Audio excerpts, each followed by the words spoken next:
अब पार्वती जी से लक्ष्मी जी ने एक लोटा पानी मांग लिया और वो जल ले जाकर लक्ष्मी जी जैसे ही पहुंची बैकुंठ में, भगवान शंकर को देखा, शंकर जी को देखकर लक्ष्मी जी ने एक लोटा पानी शिव जी पे डाल दिया। शंकर भगवान अभी तो भगवान विष्णु को बोलना था हर हर महादेव, शंकर भगवान खुद बोल दिया हर हर महादेव। तो जैसे ही बोले हर हर महादेव तो भगवान विष्णु समझ गए जरूर कुछ गड़बड़ हो गई हो। तो भगवान विष्णु ने पूछ लिया भोलेनाथ जी से, प्रभु क्या बात है, आप हर हर महादेव बोल दिए। शंकर भगवान बोले बात इतनी सी है कि बताओ पानी भी हमारे घर का लेके आइए, जो चढ़ा रही है वो पानी भी हमारे घर का।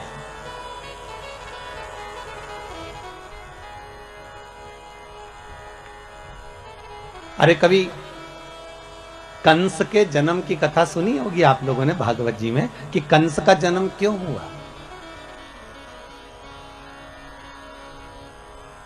इतने अच्छे राजा के घर में, जिसके घर में सब धर्मात्मा थे, उसके घर में कंस जैसा बेटा कैसे पैदा हो गया सा। उसका कारण केवल इतना सा था, ये कंस कौन था, पूर्व समय में कुबेर के दरवाजे का द्वारपाल। और कुबेर क्या करता था कि रोज इस द्वारपाल से कहता था कि मैं शंकर जी की पूजन करने जा रहा हूं तो मुझे फूल ला कर दे दे। और ये द्वारपाल जाता था और बगीचे में जाकर और फूल तोड़ के ले आता था और फूल तोड़ के लाता और कुबेर को दे देता। कुबेर जी शंकर जी को चढ़ा देते।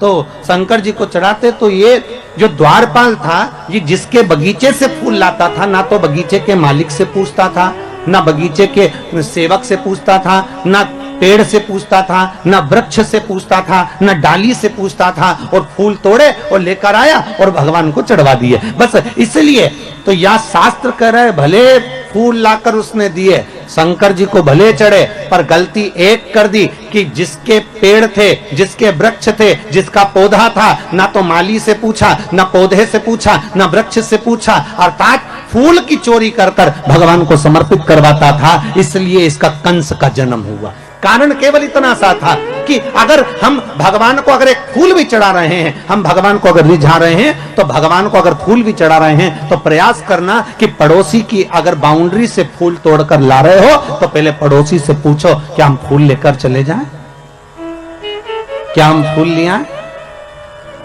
बघेल परिवार से भी निवेदन है, ध्यान रखना 7 दिन कथा चले, बेलपत्री भी अगर तोड़कर ला रहे हो तो पहले जिसके घर में पेड़ लगा है उससे पूछो कि हमें ये बेलपत्री ले जाएं, हमें शिव पुराण पर चढ़ाना है, हम क्या फूल तोड़ लें, हमें पूजन के लिए चाहिए माता रानी के लिए या शंकर जी की पूजन के लिए चाहिए, हम दुर्वा तोड़ लें। या तो अपने बगीचे में लगा हो, अपने खेत में लगा हो, अपने गार्डन में लगा हो, अपने फार्म हाउस पर लगा हो तो तुम प्रेम से तोड़ लो, कोई मना नहीं, क्योंकि वो तुम्हारा है। पर अगर किसी दूसरे के यहाँ से लेकर आ रहे हो तो पहले हमें पूछना पड़ेगा क्या हम आपकी ये वस्तु लेकर चले जाएं।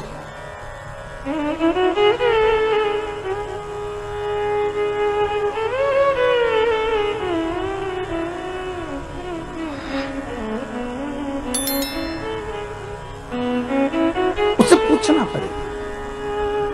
अब ऐसे तो एक माताजी की चप्पल खो गई और माताजी ने कहा गुरुजी हम तो तुम्हारी कथा सुनने आए थे और हमारी चप्पल चोरी चली गई। मैंने कहा अच्छा है, भगवान ने कृपा कर दी, तेरे वैसे ही समय बेकार चल रहा था, तेरा शनि राहु केतु दूसरा ले गया, अच्छा भगवान ने बड़ी कृपा करी तेरे ऊपर। फिर तुम कैसे गई? आओ हम दूसरे की ले गए।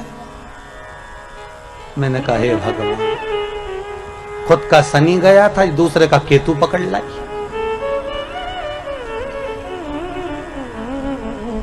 अब लाभ क्या हुआ ये बताओ, सुख की अनुभूति क्या हुई है? हमें नहीं चाहिए। हम अगर भगवान को रिझा रहे हैं ना महाराज, तो शिव महापुराण की कथा कहती है अगर भगवान को रिझा रहे हो, तुम्हारे पास में कुछ है तो ठीक है, नहीं है तो ठीक है। शंकर को एक लोटा पानी हो तो चढ़ा दो, घर का हो तो चढ़ा दो। अगर पानी भी नहीं है तो शिव को रिझाने के लिए 3 बार ताली बजा दो, चल जाएगा। इतना भी नहीं है तो बेलपत्र चढ़ा दो। बेलपत्र भी नहीं है तो शंकर पे चढ़ी हुई बेलपत्र उठाकर धोकर वापिस शंकर को चढ़ा दो। और बेलपत्री भी नहीं है तो शंकर को प्रणाम कर लो। इतना भी नहीं कर सकते कि मंदिर के अंदर भी नहीं जा सकते तो मंदिर के दरवाजे को प्रणाम कर लो। मंदिर के दरवाजे को भी प्रणाम नहीं कर सकते तो मंदिर के शिखर को प्रणाम कर लो। शिखर दर्शनम सर्व पाप नाशनम, बस इतना भी कर लिया और ये भी नहीं कर सकते तो शिव महापुराण की कथा कहती है भूल से भी शंकर के मंदिर के सामने से निकलकर चले जाओ तो भी शंकर करुणा कर देता है, तो भी शिव कृपा कर देता है। मात्र निकलकर जाने पर भी शिव की करुणा, शिव की कृपा हो जाती है। मात्र उसके दरवाजे के सम्मुख से निकलकर चलेगा वही सुख हो गया।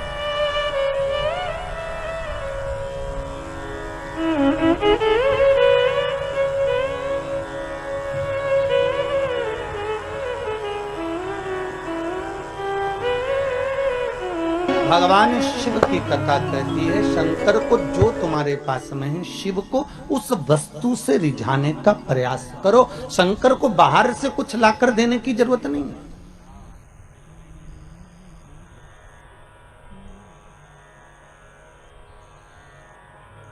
करो मंत्र जाप, करो नाम जाप।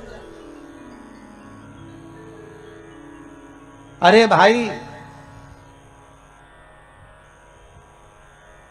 घर में धन होगा तो चोरों की नजर जरूर होगी, अगर सुंदरता होगी तो लुच्चों की नजर जरूर होगी, और अगर हृदय में भक्ति होगी तो भगवान की नजर जरूर होगी।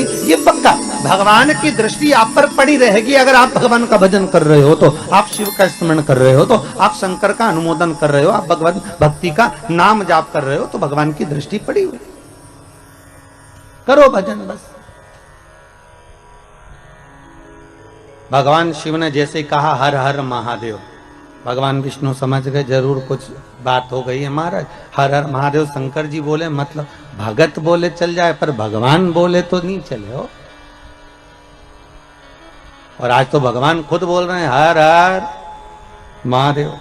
तो भगवान विष्णु ने पूछ लिया, अब मन में बात रह भी नहीं चाहिए, रख के करो क्या। एक गुरु के सामने, माता पिता के सामने, घर के बुजुर्गों के सामने, घर के बड़े के सामने अपने दिल की बात कह देना चाहिए। और अगर किसी से नहीं कहो ना तो गुरु से तो कह ही दो, या अपने जो इष्ट हैं, अपन जिनको मानते हैं, अपन जिसको पूजते हैं उसके सामने कह दो।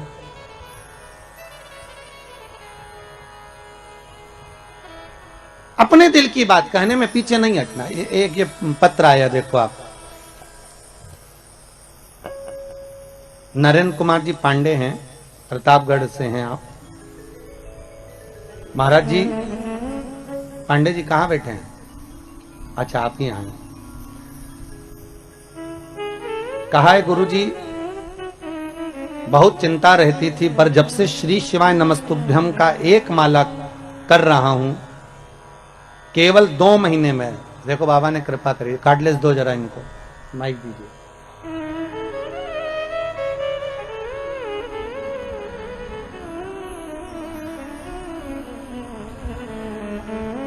केवल 1 महीने में ऐसी बाबा ने कृपा कर दी कि सोचा भी नहीं था। पांडे जी कहां से आया? मैं गुरुवर प्रतापगढ़ सदर बाजार से आया हूं जी। और मैं बहुत भाग्यशाली हूं। मैंने अपने जन्म में सोचा नहीं था कि आपके दर्शन होंगे। नहीं बाबा की, मैं कृतार्थ हो गया और मैं बघेल परिवार का ऋणी रहूंगा आजीवन, जिन्होंने ये प्रोग्राम रखा और आज तक आने का मौका दिया। बाबा की ये तो कृपा है। आपको भगवान शंकर का श्री शिवाय नमस्तुभ्यम का जाप क्या फल देगी, आप खुश होकर मेरे को जरूर बताएं। बाबा जी मैं कुछ नहीं कह सकता, मेरे पास शब्द नहीं है। आपने जो गुरु मंत्र दिया है मैं मरते दम तक इसको छोड़ूंगा नहीं।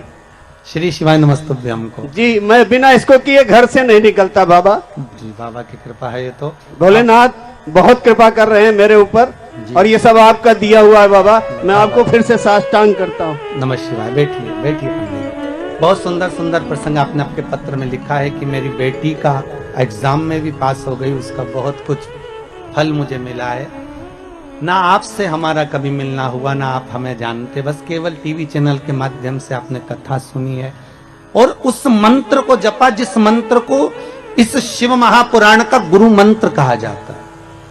भागवत का मूल मंत्र है ओम नमो भगवते वासुदेवाय, और शिव महापुराण का मूल मंत्र है श्री शिवाय नमस्तुभ्यम। हम बार बार लोगों से कहते हैं अगर दुख आया है ना, तकलीफ आई है ना, कष्ट आया, माना ये कोरोना जैसा वायरस आ गया, कई लोगों के प्राण छूटे जा रहे हैं, उनसे निवेदन है इस मंत्र को मत छोड़ो, आप जपते रहो साहब, आप जपते रहिए। आप जितना स्मरण करोगे इस मंत्र का, अरे विचार करो, राजा श्वेत के प्राण लेने के लिए यमराजा गया और राजा श्वेत को नहीं मालूम कि मेरी मृत्यु अभी लिखी है। 21,600 श्वास में से कौन सी श्वास आखिरी है, ये किसको मालूम है साहब, किसको मालूम? कौन सा दान, कौन सा पुण्य, कौन सा भजन, कौन सा संकीर्तन, कौन सा मंत्र जाप हमारे कब काम आ जाए, ये किसी को नहीं मालूम। एक राजा के मन में आया कि मैं राजा हूं, पर मुझे ये नहीं मालूम कि मरने के बाद होता क्या है, मेरे को जानना है कि मरने के बाद क्या होता है। तो राजा ने अपने मंत्रियों को बुलाया कि तुम मरो और हमें खबर दो। तो मंत्री ने सोचा बताओ मर जाएंगे तो खबर कौन देगा, नहीं हमें मालूम करना है कि मरने के बाद क्या होता है, हमें तो उसकी खबर चाहिए। अब नगर में एक बहुत कंजूस व्यक्ति रहता था, उसने सोचा पैसा खूब मिलेगा, राजा बोल रहा है मुंह मांगा धन दिया जाएगा जो ये बता दे कि कब्र के अंदर मरने के बाद क्या होता है, अंदर कब्र के अंदर मरने के बाद क्या होता है। तो उस कंजूस ने सोचा एक काम करते हैं, पैसे के चक्कर में पैसा तो मिल जाएगा ना, एक काम करते हैं राजा से कह देते हैं कि मुझे कब्र में दफना दो, जैसे एक मुर्दे को लेकर जाते हैं वैसा मुझे लेकर जाओ और कब्र के अंदर मुझे दबा दो, ठीक है, फिर मैं आपको 7-8 दिन बाद बता दूंगा कि अंदर हुआ क्या, बस थोड़ी सी सरंग छोड़ देना उसमें से हवा अंदर आती रहे, मैं फिर 10 दिन बाद बता दूं, ठीक। राजा ने कहा कर दो। कंजूस ने सोचा मुंह मांगा धन मिलेगा। इतने में कंजूस जैसे ही जाने लगा तो एक व्यक्ति उसके सामने कटोरा लेकर खड़ा हो गया, भैया कुछ दे दे, भूख लगी है भैया कुछ दे दे। आप जितने लोग आस्था चैनल पर कथा सुन रहे हो, जितने फेसबुक यूट्यूब पर कथा सुन रहे हो, मोबाइल पर कथा सुन रहे हो, आप लोग अपने घर में जब पूजन करते होगे, आप जितना स्मरण करते होगे तो एक आसन बिछाते होगे। अब एक बहुत अच्छी तरह से समझ लेना, तुम्हारे घर के मंदिर में देवी जी की मूर्ति भी है, तुम्हारे घर के मंदिर में शंकर जी की प्रतिमा भी है, स्वरूप भी, शिवलिंग भी है, तुम्हारे घर के मंदिर में गणेश जी भी है, तुम्हारे घर के मंदिर में शंख देव भी रखे हैं, तुम्हारे घर के मंदिर में घंटाल भी रखा हुआ है, गरुड़ घंटाल, तुम्हारे घर के मंदिर में गणेश जी भी बैठे हैं, तुम्हारे घर के मंदिर में देवता भी बैठे हैं, तुम्हारे घर के मंदिर में कुल देवी भी बैठी है। इतने बड़े मंदिर में और भी देवी देवता हो सकते हैं, उनका नाम हमें ध्यान में नहीं होगा। बद्रीनाथ गए होगे तो बद्री विशाल, केदार गए हो तो केदारनाथ, तो उज्जैनी गए होगे तो महाकाल, काशी गए होगे तो विश्वनाथ, शिरडी गए होगे तो बाबा, तो जितने भी होंगे आपके यहाँ बहुत सारे देवी देवता विराजमान होंगे, ये पक्का। जितने कथा सुन रहे हो ऐसा किसी का घर नहीं जिसके घर में भगवान नहीं, सबके घर में। जो नहीं सुन रहे उनके यहाँ भी है, एक आले में, एक मंदिर में बहुत सारे भगवान रखे हुए हैं। अब आप ध्यान दीजिएगा जरा, आप आरती उतार रहे हो भगवान नारायण की, आप आरती उतार रहे हो लक्ष्मी जी की, आप आरती उतार रहे हो बद्रीनारायण की, आप आरती उतार रहे हो श्री गणेश जी महाराज की। जय गणेश जय गणेश जय गणेश देवा, माता जाकी पार्वती पितामह देवा, या आपने आरती उतारी जय जगदीश हरे, या आपने आरती उतारी जय शिवा ओमकार। अब आरती केवल आप शंकर की गा रहे हो, आरती केवल आप भगवान विष्णु की गा रहे हो, आरती केवल आप भगवान आदि आदि गणेश जी महाराज, देवी देवता जिसकी भी आप आरती गा रहे हो, जिसका भी आप भजन कर रहे हो, आरती आप केवल एक देवता की गा रहे हो। पर आप आरती सारे देवता कितने सारे बैठे हैं, तो गणेश जी के बाद क्या तुम देवी जी की आरती गाओगे?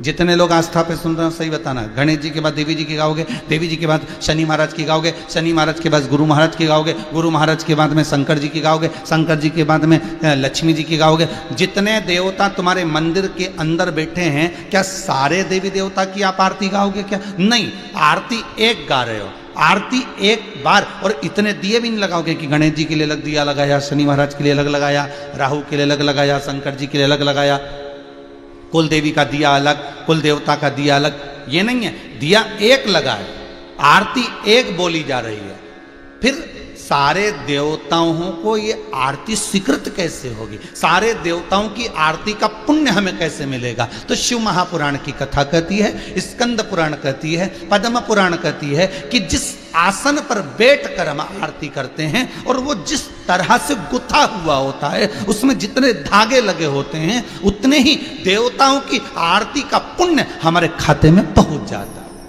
हमें अलग से किसी देवता की और आरती उतारने की जरूरत नहीं पड़ती कि गणेश जी की हम अलग से उतारेंगे, कुल देवता की अलग से उतारेंगे, उन देवता की अलग से उतारेंगे, उन देवी की अलग से उतारेंगे। नहीं नहीं, आरती एक है, मंत्र एक है, स्मरण एक है, नाम जाप एक है, पर आसन पर बैठकर सबकी प्राप्ति हमें होगी।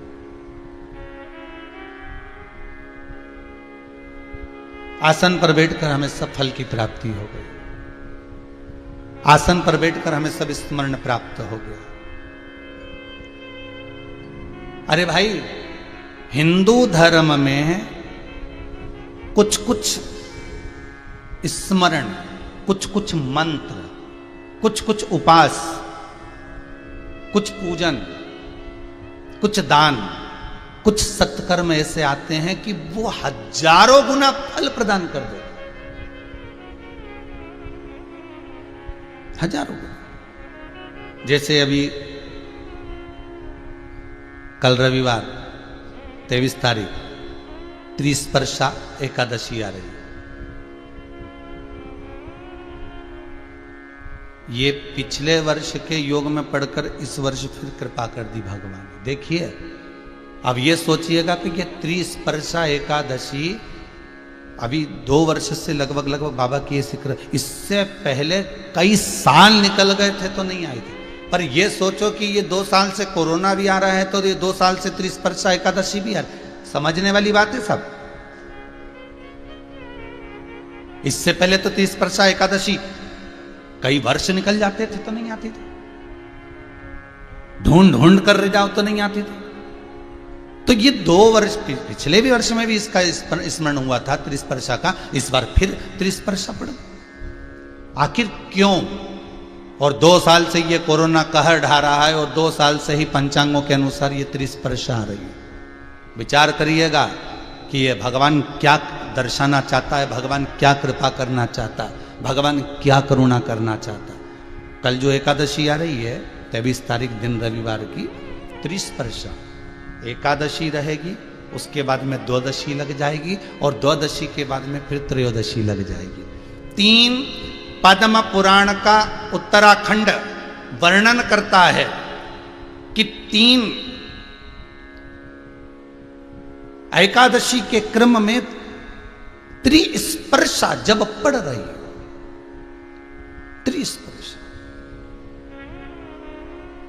एकादशी के क्रम में जब त्रिस्पर्शा पड़ रही हो, अर्थात एकादशी भी पढ़ रही हो, द्वादशी भी पढ़ रही हो और त्रयोदशी भी पढ़ रही हो, त्रिस्पर्शा। तो कहते हैं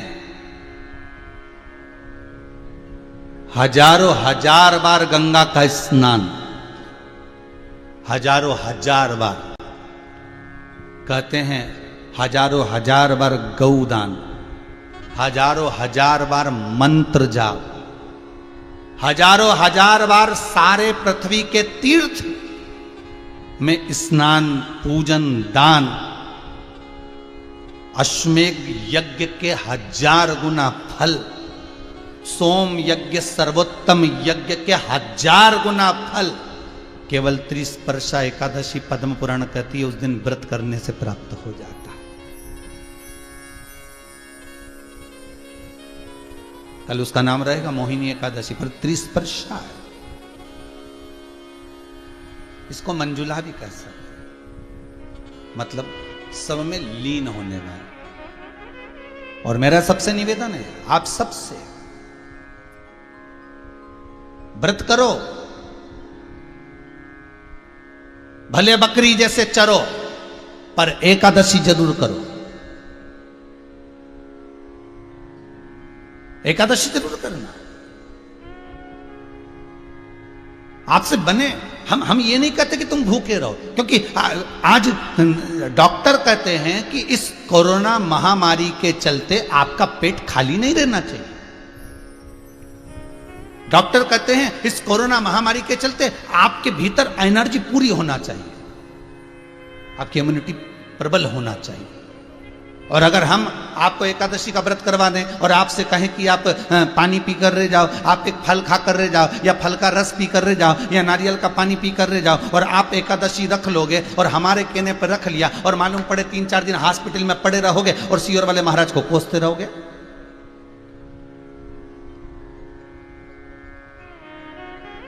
अरे भाई, शिव महापुराण की कथा करते हैं, जजमान हमसे पूछते हैं, कई जजमान पूछते हैं, वो तो भले हैं सोमानी जी जिन्होंने एक बार भी नहीं पूछा है, तो कई जजमान हमसे पूछते हैं कि हम व्रत करेंगे कि ना करें, हम करें कि ना करें। सोमानी जी ऐसे निकले, इनसे हमें पूछना पड़ा। तो जजमान हमसे पूछते हैं कि हम व्रत करें 7 दिन शिव महापुराण के कि ना करें। हमने पूछा ये बताओ पहले तुम्हें शुगर वुगर तो नहीं है, बीपी में ऊंचा नीचा तो नहीं हो रहा? तो कहा गुरुजी शुगर भी है, बीपी भी। तो हमने कहा खूब प्रेम से तुम तो भोजन करो साहब और कथा सुनो। मालूम पड़े तुम व्रत करो और मालूम पड़े हॉस्पिटल में पड़े रहो, तो कथा किसको सुनाएंगे?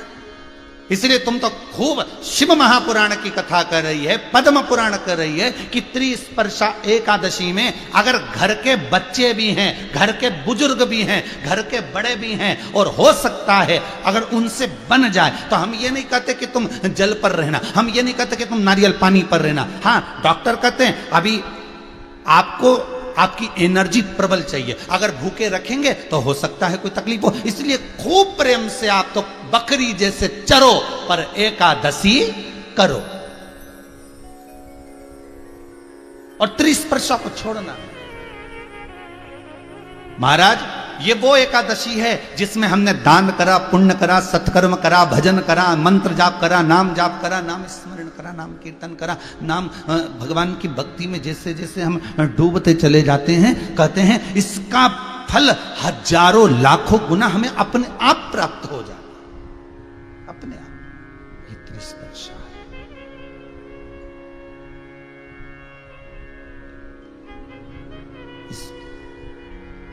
मौका दिया है भगवान ने, 2 साल से मौका दे रहा है, 2 साल से भगवान कृपा कर रहा है।